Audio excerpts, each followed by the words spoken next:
The Battle of the Bulge is famously known as the largest battle fought by the U.S. Army in World War II. Some 610,000 U.S. troops were involved, and around 81,000 of them became casualties. Like any action of such size and scope, however, the Bulge was really hundreds of smaller actions linked by common purpose. In the Ardennes, many of them were desperate fights, pitting small units against each other as they vied for control of critical towns, villages, bridges, and crossroads. Many of these small engagements were between armored forces. The Ardennes fighting was the final large-scale tank battle in Western Europe. The last large reserves of armor the Germans possessed were thrown against the Americans in an environment where it was hoped Allied air power would be grounded by weather. In the chaos of the Ardennes, the various units maneuvered. German formations attacked and sought advantage while American ones defended, biding time while the Allies prepared a response. Two such units, the U.S. 3rd Armored Division and the German 2nd SS Panzer Division Das Reich, fought repeatedly around the small town of Mannheim in Belgium, an area of rolling fields and thick forests dotted with tiny villages centuries old. Across this otherwise picturesque landscape, men struggled and died in foxholes and tanks. Amid the thunder of gunfire and the cries of the wounded, American soldiers proved they were a match for the best Nazi Germany could throw at them. The grand scale of the Bulge, notwithstanding, American doggedness and bravery made the difference in dozens of small skirmishes, none more so than one in the tiny hamlet of Freux, Belgium, on a cold and snowy Christmas Eve. The area around Freux was the responsibility of the U.S. 3rd Armored Division's Task Force Kain.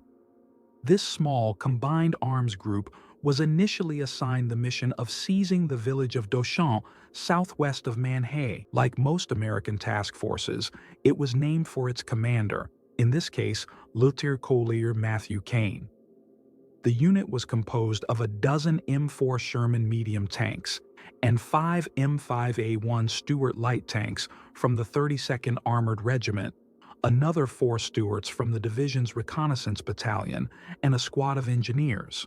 For fire support, 6 M7 Priest self-propelled 105mm guns were attached from the 54th Armored Field Artillery Battalion. Infantry from other units were to be attached to the task force at various times. The attack on Dauchamp began around 9 p.m. on December 22nd.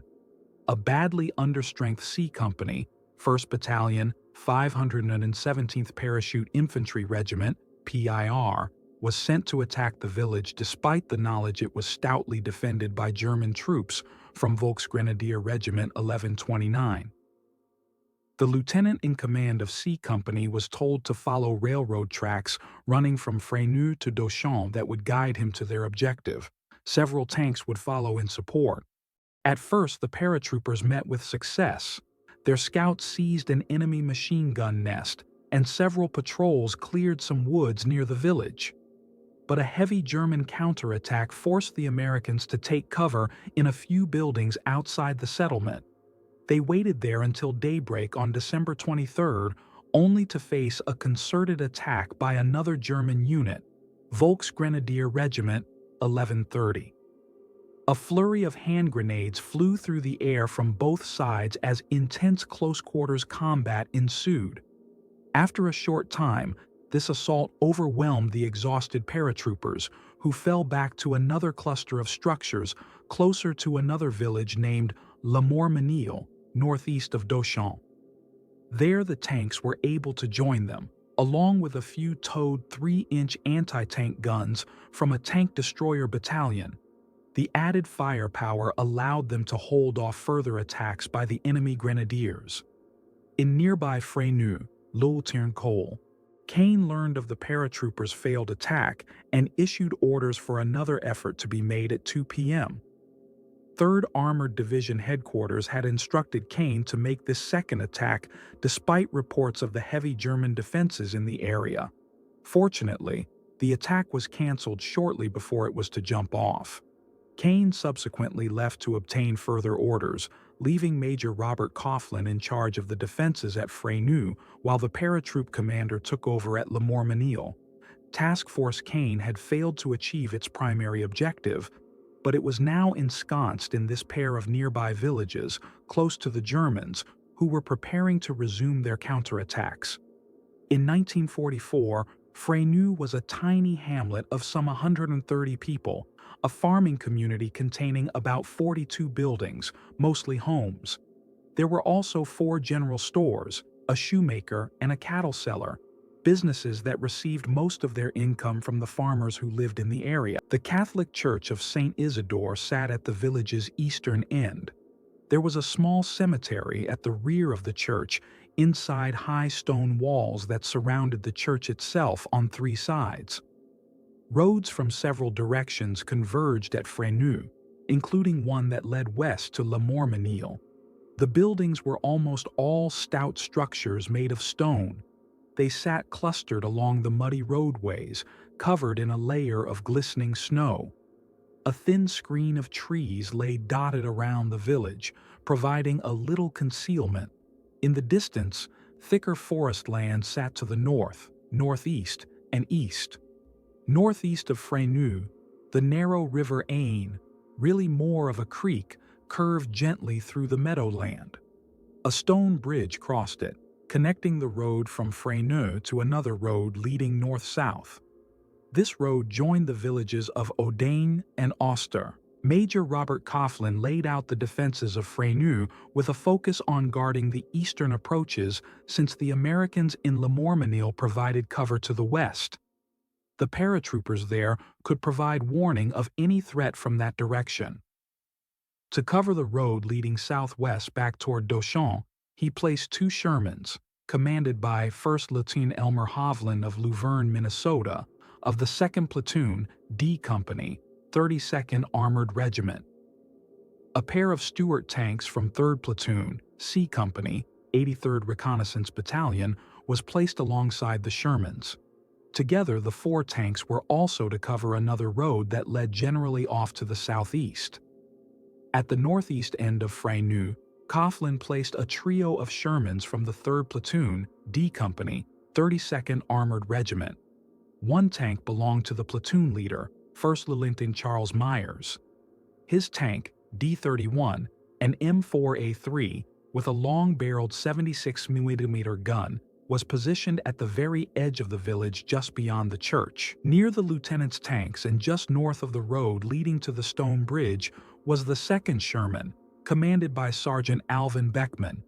He placed his tank near a barn and behind a large pile of wood, providing at least some concealment.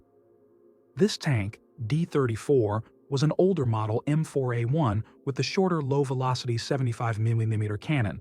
The 3rd Sherman, D-32, was also an M4A3, 76mm, commanded by Sergeant Reese Graham of West End, North Carolina. His tank was positioned near the road junction and west of the church. Graham was able to place his tank behind a large stone wall that he could just barely shoot over, giving his Sherman cover. Graham had only recently been promoted to tank commander and was short 1 man from his crew. Even though he commanded the M4, he took turns driving it as well. Another pair of Stuarts set up in support behind these Shermans. While their diminutive 37mm cannons were almost useless against heavy German armor, the Stuarts could be effective against enemy infantry by using both canister shot from the cannons and their .30 caliber machine guns. These tanks were from the same platoon as their counterparts on the south end of the village. One of these Stuarts was commanded by Sergeant Adolfo Villanueva of San Antonio, Texas. The young, wiry Villanueva was highly respected among the other soldiers of his platoon. A small number of dismounted reconnaissance troops, perhaps 45 men, were placed around the village as well, rounding out the American defenses.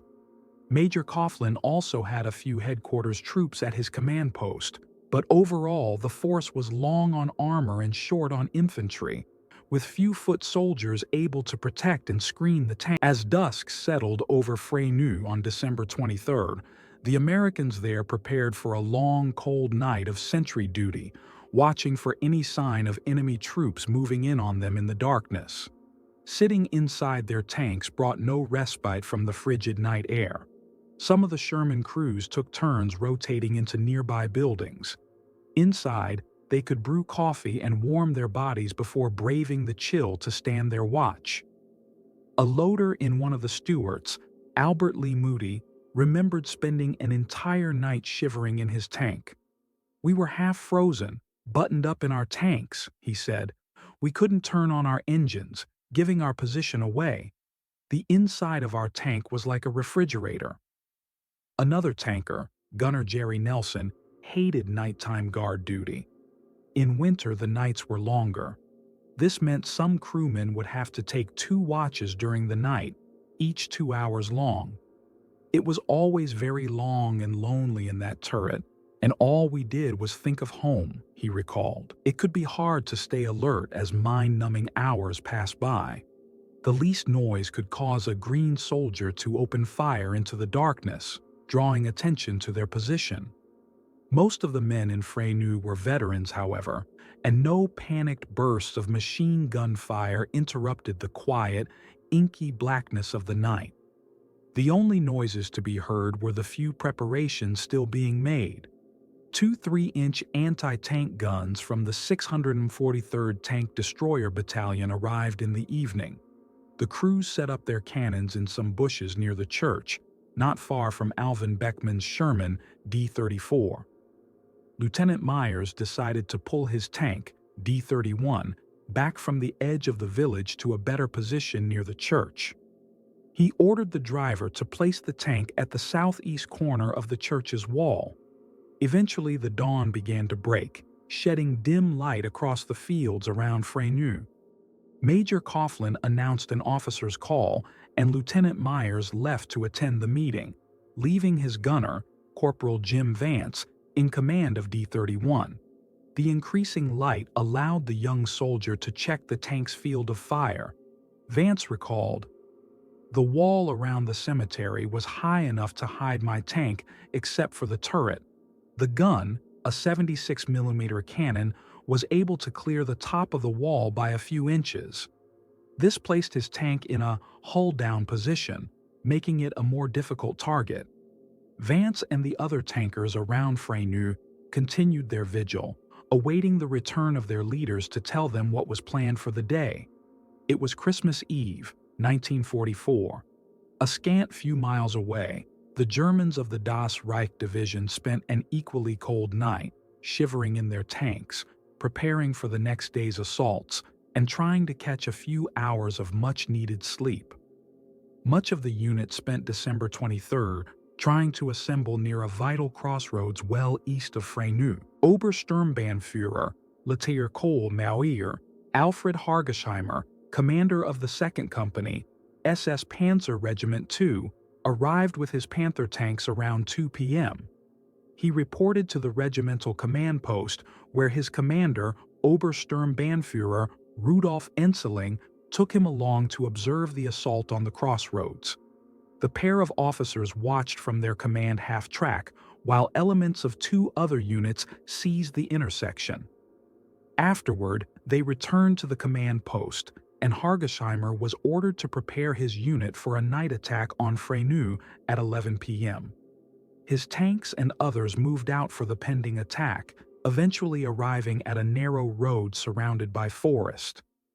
Moving down it, the Panthers veered into a swampy area where a number of them broke through the thin ice and became mired.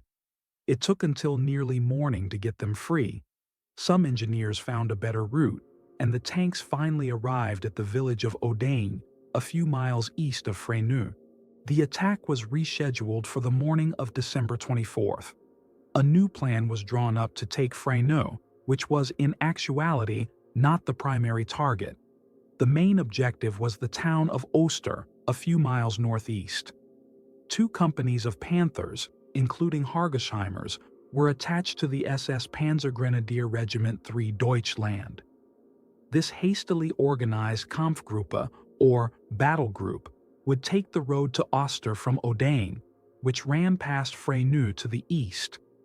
Once they arrived at Freux, a small force would break off and clear the village, which they believed to be lightly defended. With this potential threat to their flank neutralized, the entire force could then move on to Oster and eventually the larger town of Mannheim.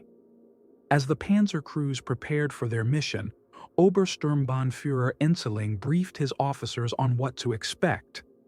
They pulled out maps of the area and talked about the terrain, which was full of gentle hills, mostly usable roads, and patches of thick forest. It was the best preparation they could do on short notice after the cancellation of the previous night's attack. While the German leaders could look over their maps, it was no substitute for actual reconnaissance.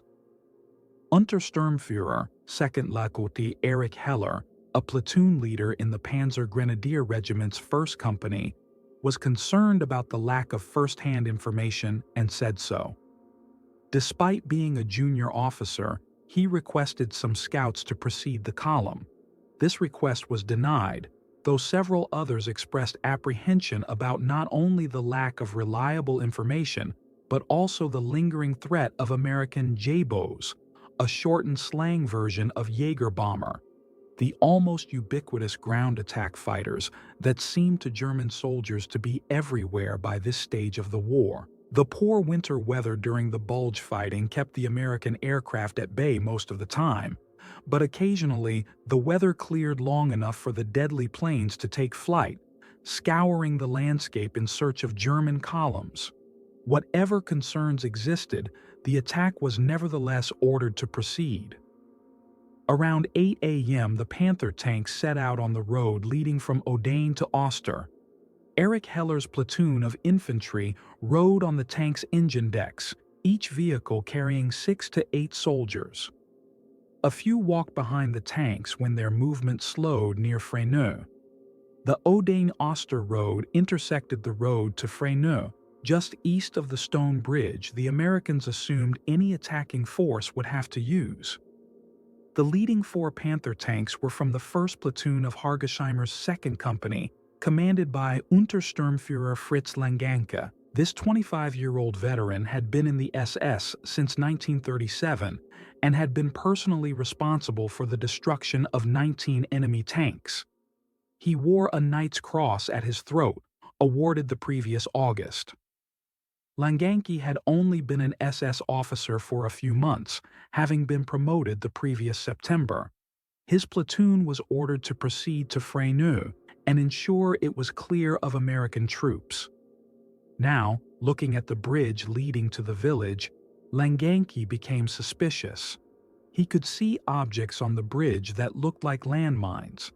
Deciding not to take a chance on the bridge, he instead ordered his platoon to attempt to ford the narrow River Ain a short distance to the north. A suitable spot was soon found.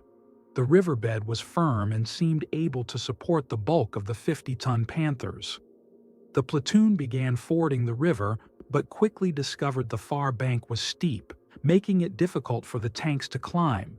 One tank nearly overturned, but finally all 4 were safely on the opposite bank and closer to Freux. A meadow north of the village lay before them, and the platoon could easily cross it to get to Freux.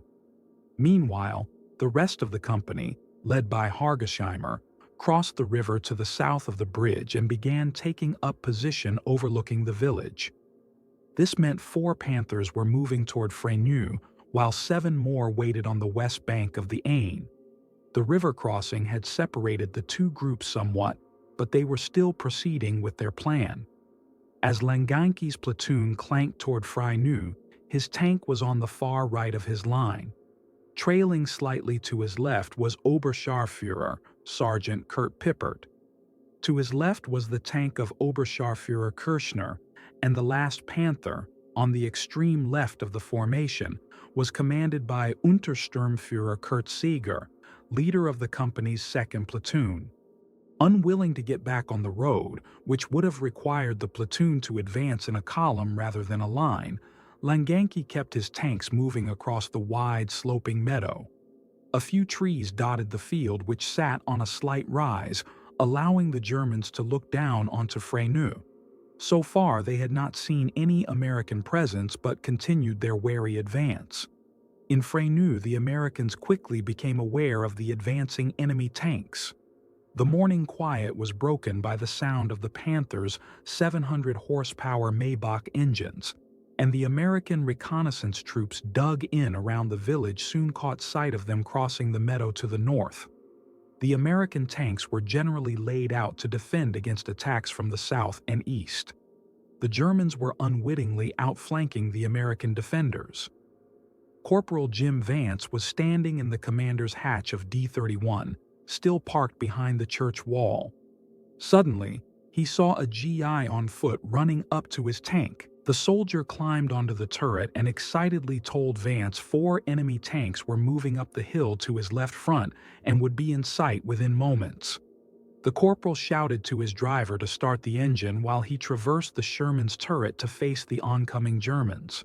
Nearby, Sergeant Reese Graham and several of D-32's crew were sheltering in a house next to their tank when Platoon Sergeant Alvin Beckman burst through the door and told them enemy tanks were coming.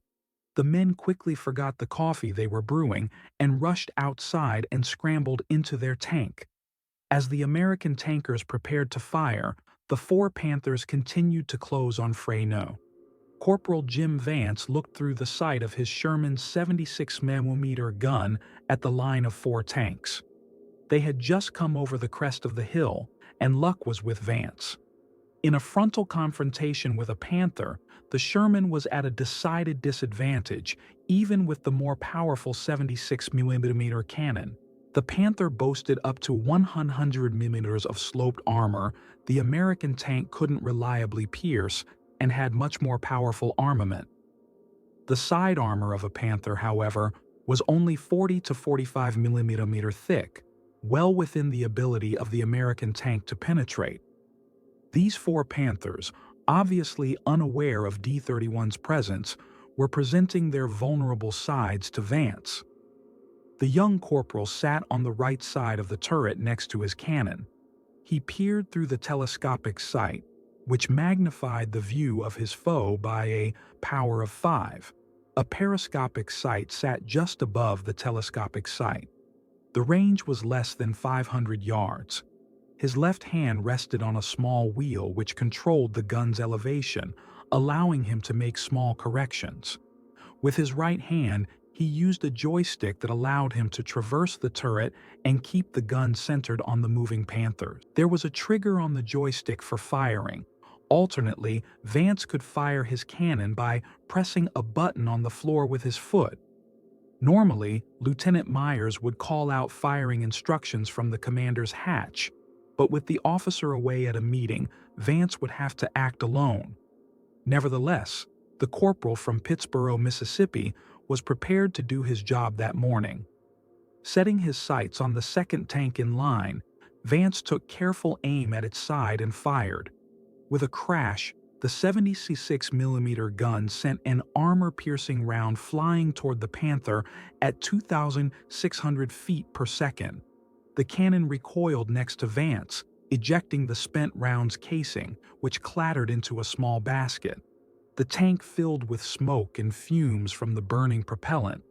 2 small exhaust fans worked to draw the noxious vapors out of the turret as the loader moved to throw another round of ammunition into the breech of the gun. In the meadow, the Panthers were continuing their slow advance when Vance's shot crashed into the side of Kurt Pippert's Panther. The round went through the thinner side armor and into the tank's ammunition stowage, immediately starting a fire. The crew began to bail out, standard practice on both sides when a tank received a serious hit. The Panzer Grenadiers on the engine decks of all 4 Panthers quickly jumped down, moving to cover in a small ditch nearby. If there was to be an armor battle, the last place the infantrymen wanted to be was on the tanks. Vance quickly moved on to his next target. He later recalled, "When I saw I had hit one of the attacking tanks, I came up from my sights and fire controls to locate another tank. I picked up the second tank and immediately went back to my sights and fired. Again, the round hit, and I saw the tank become enveloped in fire and smoke. Again, the 76 mm gun thundered, sending another deadly shell into the side of a different Panther, causing it to burst into flames. Fritz Langanke was standing in the hatch of his tank when the hastily planned ambush was sprung.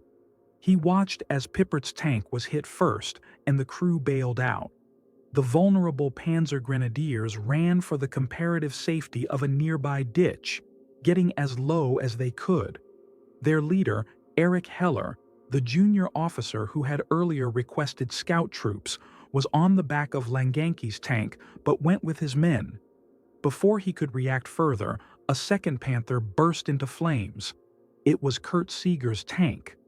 As Langanke took in the horrid spectacle, he thought he saw Seeger jump out of the hatch onto the snowy ground. In actuality, Seeger's gunner, Fritz Nolte, had pushed the officer out of the hatch so he could quickly follow him out of the flaming wreck. Nolte realized they had been struck in the front of their tank, a lucky hit. We received a hit in the underside plating at the front of our Panzer.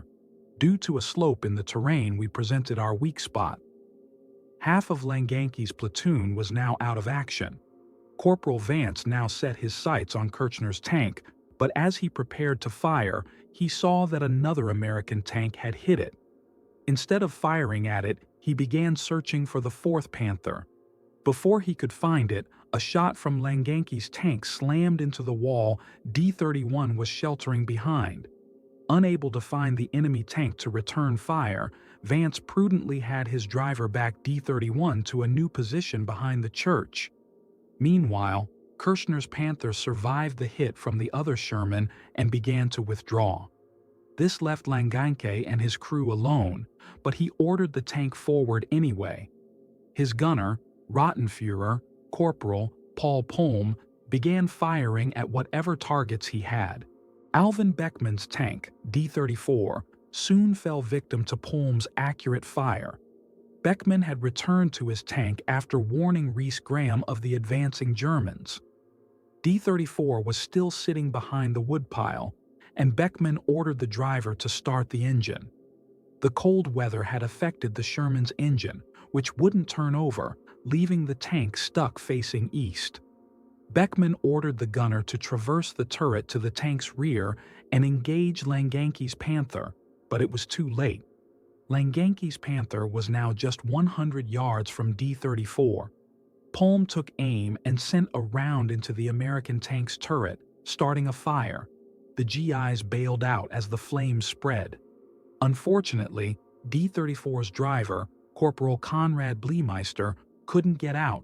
His hatch was jammed and wouldn't open far enough to allow him to exit.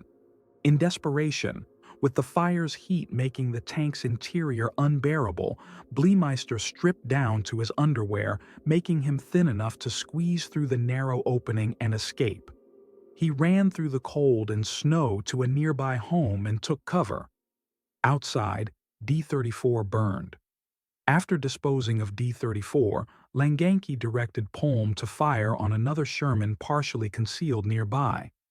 This was D-32, Sergeant Reese Graham's tank. His tank was also hidden behind a stone wall, but this didn't stop the German gunner from trying to destroy it. I saw a flash from the Panzer, the shell hitting the building near the eaves of the house, sending debris all over us, Graham said. The Panzer then fired another round and missed, hitting the same area. Graham's gunner returned fire, shooting 2 or 3 rounds at the Panther without scoring a hit. The Nazi tank was in a small depression, and the GI gunner could only see the tank's turret and gun barrel. As Graham watched his gunner trying to engage the nearby Panther, he saw a hint of movement farther up the hill, far beyond the meadow. It was the 3rd Company of SS Panzer Regiment II, the other tank company that had been assigned to this attack. The German plan was for Hargesheimer's company to clear Freux while the rest of the Kampfgruppe continued north toward Oster. 3rd Company was following the plan, unaware the road they were using was under observation by the Americans in Freux. Due to the angle of their movement, these Panthers were also presenting their weaker side and rear armor to the Americans, though at a much longer range of 2,000 yards. Graham took a chance and ordered his gunner to refocus on the distant, more vulnerable tanks on the road. I then gave the orders. Right front, range 2,000, fire, Graham said. After firing, I saw the AP with tracers direct in line but short. I then ordered the gunner, up to, fire. The second shell went straight into the Panzer, and it started burning. I was watching it with field glasses, and to my surprise saw another Panzer move from right to left behind the burning tank. I then gave the gunner orders, left, up to, fire. The shell went straight into the rear.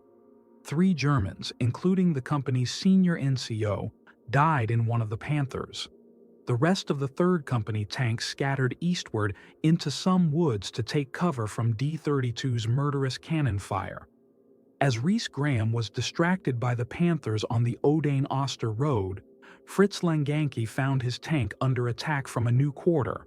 Very quickly, several rounds impacted on his frontal armor, though none penetrated. Searching for the source, Langanke saw it was coming from an area covered with bushes to his right from the woodpile where D-34 was burning. He realized it had to be coming from at least a pair of anti-tank guns, judging from the rate of fire. The guns were close, no more than 200 yards or so. Their field of fire was obviously restricted. They were firing only at our hull, Langanke recalled. Langanke ordered the turret turned toward the anti-tank guns. The undergrowth was so thick he couldn't spot the American guns, so the gunner began spraying the area with machine gun and cannon fire to strip away some of the foliage.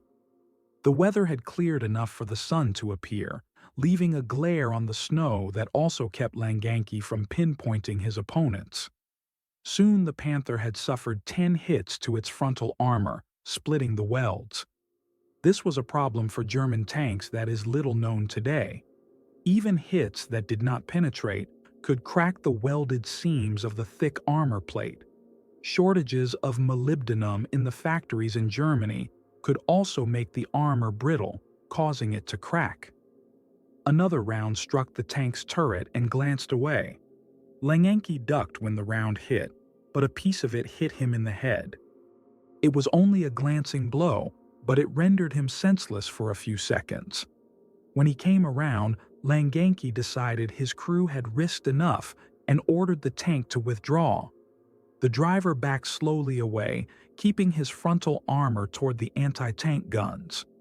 After a few harrowing minutes, the Panther dipped into a depression, giving it cover from the American fire. Langanke then directed his battered machine away from Freux under cover, finally crossing the road just short of the stone bridge and moving into a concealed position in some pine trees. Kirchner's damaged tank had already arrived there.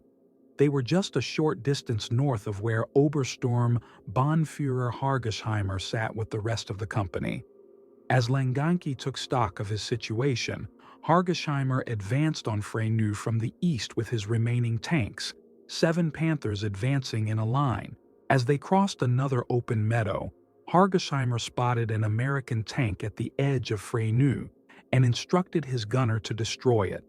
The tank, a light M5 Stuart, was quickly dispatched, although the German officer recalled it did not burn.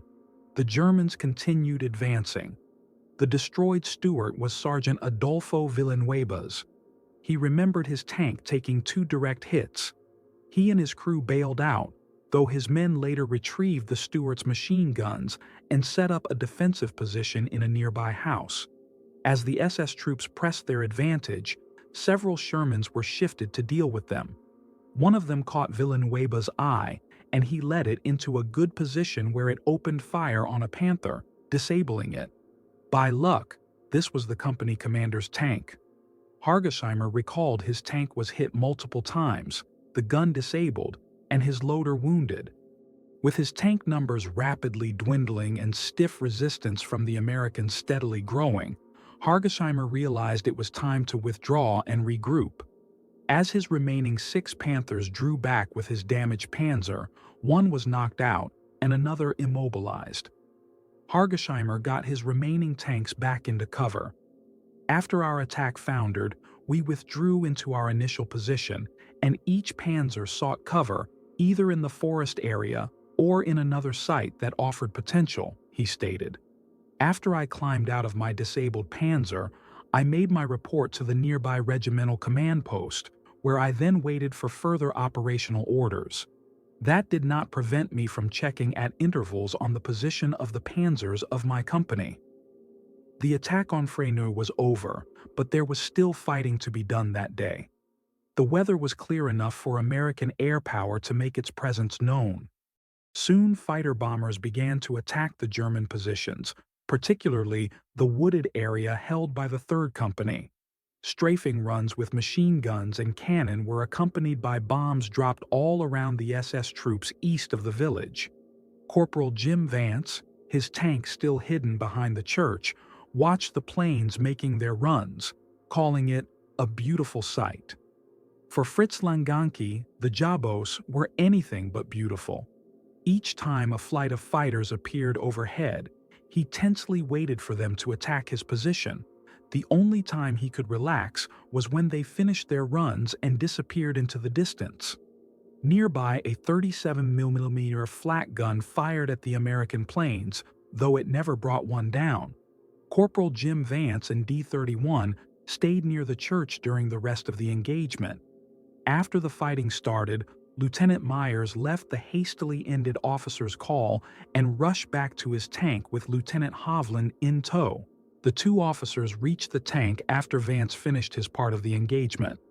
With Myers back with his tank, Hovland decided to ascend the church steeple so he could direct artillery fire onto the nearby Germans. After he got to the top, Hovland began relaying spotting information down to the tank for the task force's artillery battery to use. Soon they began to adjust their fire onto the now beleaguered SS unit. Unfortunately for Hovland, his career as a forward observer was brief. The panzer crewmen knew the steeple was a likely observation post and quickly began firing at it. "I got out of there quick. They just blew off part of the steeple," Hovland said. Even after he reached the ground, enemy fire hounded him. A 75mm round struck a wall just behind him as he dove to the ground. He got up to run again, and a second round hit the wall just ahead of him. He stayed down for a few minutes before sprinting back to his platoon. Earlier in the battle, Untersturmführer Erich Heller and his Panzer Grenadiers found themselves stuck in a ditch while the tankers of their Kampfgruppe fought and died. Now the young officer watched as American Jabos raced overhead to drop their deadly payloads on his comrades along the Odense-Oster road. Heller decided to take action and pay the Americans back. He led his men down the ditch, crawling low to remain out of sight until they reached the nearby road leading into Freux. The best option open to him was to send his troops down each side of the road and seize some of the buildings at the northeast end of the village. Heller sent a runner back to his superiors requesting at least a company of infantry along with armor and artillery support. Instead, he received a platoon of Panzer Grenadiers and an order to attack with what he had. Despite the odds against the SS men, Heller ordered the attack. Keeping some machine gun and Panzerfaust teams in the rear of his formation for fire support, he sent the rest down the road. With his heavy weapons laying down effective suppressing fire, the German infantrymen were able to get into the nearest homes. Soon they consolidated their gains and resumed their advance. As the SS troops again moved forward into Freux, however, they were greeted by a hail of American machine gun fire. A Sherman tank had gotten into position ahead of them and laid down a veritable storm of .30 caliber bullets. The American tankers particularly targeted the Panzerfaust carriers, and soon they were all down. Then the U.S. reconnaissance troops joined in, adding their own rifle fire to the fusillade the Germans were enduring. The German infantry was stopped cold, but they stubbornly held the houses already taken. Despite the difficulties the Germans were having, Major Coughlin was becoming concerned about his ability to hold Freux. He sent a radio message to nearby Le Mormesnil, where the paratroopers were still holding their ground. The captain in charge of that village sent a platoon of men under Lieutenant Thomas DeCoste. They rushed to Freux across some 400 yards of open fields and took positions around the village, content for now to bolster the existing defenses. After holding his position for about an hour, Heller realized he'd shot his bolt. Many of his men were wounded, and several American tanks were seen to his south. The Germans withdrew in relays with the remaining troops laying down covering fire to aid their retreat. Soon, only Heller and 3 soldiers were still occupying the house. They still had 1 machine gun and a Panzerfaust. As they prepared to retreat, a Stuart tank and one of the American 3-inch anti-tank guns were spotted only 120 yards away. The Stuart tank belonged to Lieutenant Thomas McCone. He got out of his tank because the firing stopped and was standing near another soldier. Suddenly, McCone heard the sound of a Panzerfaust firing and dove to the ground just before the round slammed into his tank. The vehicle was knocked out, and the soldier, with McCone, was killed. With the tank out of action, Heller and another German opened fire on the crew of the anti-tank gun with their last machine gun. The hail of gunfire succeeded in pushing the crew to cover, away from their weapon. Satisfied, Heller ordered his men to retreat one at a time. Before they could get away, though, Major Coughlin arrived in his jeep with a driver, Private Harvey Miller. Seeing the American crew had abandoned their anti-tank gun, Miller and another soldier manned it and began firing into the German strongpoint. 1 round blasted the house Heller occupied. He was knocked unconscious by the blast, and when he came to, he discovered he was pinned beneath the rubble of what had once been the ceiling. The rest of the structure was in flames. Heller called for help, but his men had already gone. Trapped and alone, the situation seemed dire for the SS officer. Then a group of 3 GIs led by Private Miller, the man who had fired the shot that immobilized Heller, came into the blazing structure and rescued him. The Americans carried Heller back to their lines while Miller conversed with him in German. After a brief interrogation by Major Coughlin, Heller was taken away to spend the rest of the war in a POW camp. Aside from sporadic long-distance German shelling from Hargesheimer's Panthers, the fighting for Freux was now drawing to a close. There was one more tragic moment to play out, and it would end in favor of the Germans. Fritz Langanke's tank was still under cover, but had a view of a hill north of Freux, about 1,000 yards away. All but one of the crew was out repairing links in their tank's tracks, damaged in the earlier fighting. Inside the tank, Gunner Palm sat looking through his sights. The hill seemed a likely avenue for an enemy counterattack, and Palm had used his machine gun to range various points on the hill to determine the exact distances. As they worked, another SS officer came by to gauge the condition of the tank and to tell Langanke of the death of a comrade nearby. Suddenly, Palm saw an American Sherman appear on the hill. Within seconds, 3 or 4 more M4s came into view. They were a platoon from C Company, 14th Tank Battalion of the 9th Armored Division. Throughout the day they had manned a roadblock to the north. Now they were trying to return to their unit, but were unaware of the fighting around Freux. As the American tankers drove south, they had no idea they were in the sights of the enemy. Langanke shouted a warning to the men outside the tank and gave the order to fire, but the visiting officer didn't hear him. The Panther's gun roared, the muzzle blast blowing off the man's cap and stunning him. The first German shot struck a Sherman in its gun barrel, sending fragments into the face of the tank commander. Succeeding shots set the Sherman on fire, and the crew bailed out. Within seconds, 3 more tanks were knocked out as Palm calmly fired round after round. The 5th Sherman quickly withdrew over the hill, leaving 4 wrecks smoldering. their crews sheltering in a small ravine. It was a grim revenge for the German defeat and the death of Langanki's friend. As evening fell, Hargesheimer's tanks were ordered to withdraw to Odain. While there would be a few skirmishes and much patrolling over the next few days, the battle for Freux was over. The fighting in the village on Christmas Eve was costly to both sides. Aside from the human toll and casualties, burning tanks littered the battlefield. The Americans lost 5 Shermans and 2 Stuarts, while the Germans lost 5 Panthers with several more damaged. These raw numbers fail to state what is most significant.